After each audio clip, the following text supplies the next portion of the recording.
My dad had cattle when I was younger, 4 or 5 years old, and we were leasing some property that wound up being bought out by a subdivision developer. So that kind of stung, and that hung on to me, you know, as I grew. What could we see from the highest height? What good are wings if I'm afraid to fly? All of the tremors that I have inside got me scared. Will you be there?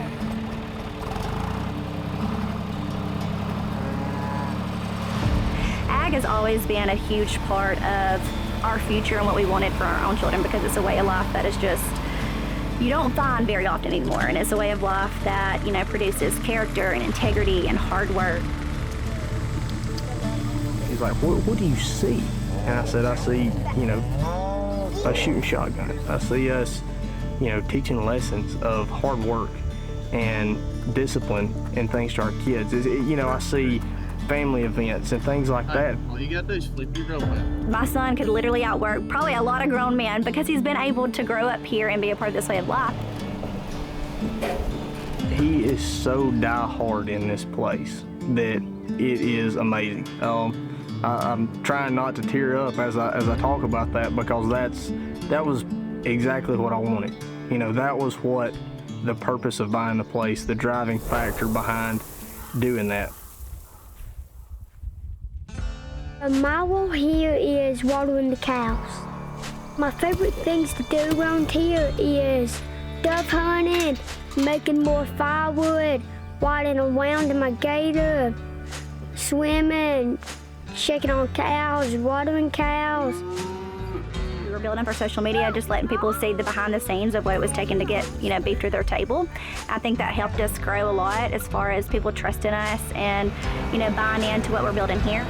It's great to have a wait list. We're thankful for that, but like at some point, when is that enough? You know, like when is that, okay, like we're tired of waiting. People are not gonna stick around forever. We're either gonna have to like do something about it, or people are gonna start going somewhere else. I'm pretty cautious about adding a big loan. She came home and was like, here's the stories of these other people. Here's what has happened. And I'm like, no way, there's no way that they missed a payment and it was that smooth, or they helped them work through this. And growing through the organization and talking to the people about that, other farmers, and then going and kind of mimicking that story back to the lenders and going, okay, so was this factual? Like, did this happen? And obviously they can't give me like all the information there, but knowing that there is that comfort. There is that, hey, we're gonna take care of you. We are for the farmer, the rancher. We're here for you guys. You know, it's not like your big corporate banks and lending places that you're worried about they're gonna come take everything every day of the week. You know, there's comfortability in knowing, hey, they know me, they know the operation I run, they know how important this is, and they want to give back to that community.